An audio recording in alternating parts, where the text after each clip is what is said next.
My worry about going into this was always I didn't want it to just be another generic hip-hop soundtrack.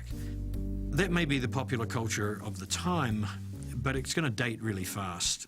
Once again, it's becoming a cliche to just throw every favorite hip-hop track of the day onto your movie and hope that you get a hit album out of it. I think that's a little cynical business model, but I just think that music should be more integrated into a movie. So we knew we were going to have to deal with composed score.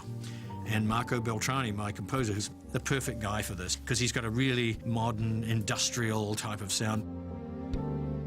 This score in particular is a wonderful example of a combination of orchestra and hip-hop, and it's conceptually very unusual. The score that I wanted to do was sort of bring more suspense element to it.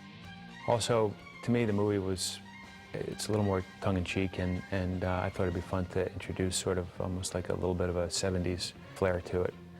And so I think thematically, I tried to lean a little bit in that direction.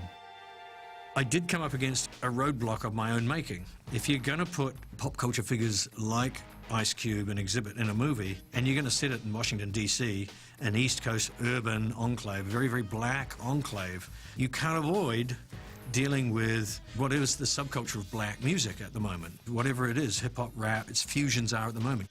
You can't just suddenly shamelessly stick white rock and roll in there. It's just not going to work properly. 8 to 9, here we go. Everybody at 9. So we decided to run with a more traditional course of composed music, really to hype up the action. You know, one of the challenges in doing a movie is that, unlike just a temp score, is that you want it to have a cohesive sound to it. It has to work from beginning to end.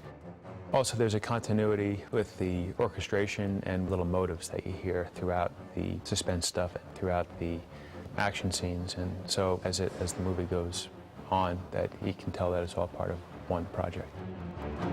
The sound, it's always the competition for music in many scenes, especially in big action movies such as this.